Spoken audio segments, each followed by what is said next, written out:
Hi Melbourne! I have prepared 3 short works of fiction.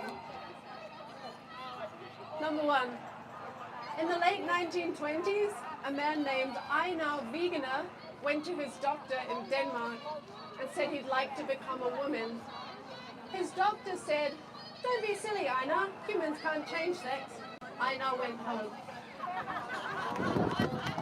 Footnote, Einar Wegener, also known as Lily Elder, underwent one of the earliest experimental sex reassignment treatments in Germany in 1930. Short story number 2. In November 2006, a group of law and human rights experts met in Indonesia to work out a set of principles about gender identity that they hoped would become international law.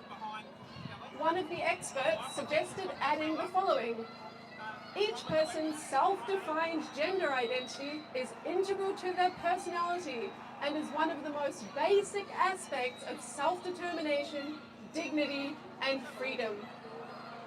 But then one of the other experts asked, what exactly is a gender? The group of experts had a long, calm discussion about this and realized they'd been using the wrong word. They meant personality.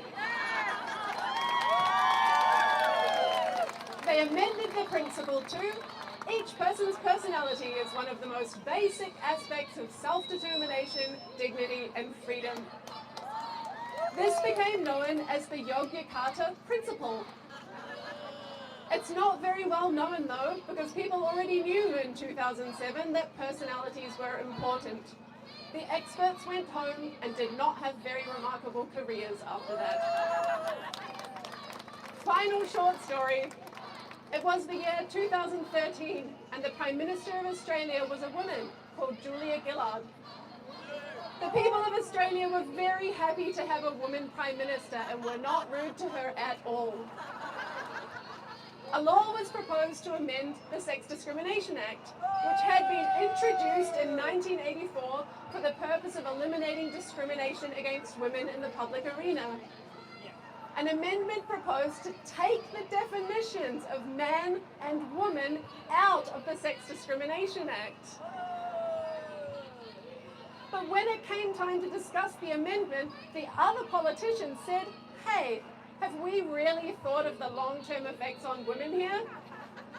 They decided not to pass the amendment until they had thought about all the implications properly. That ends.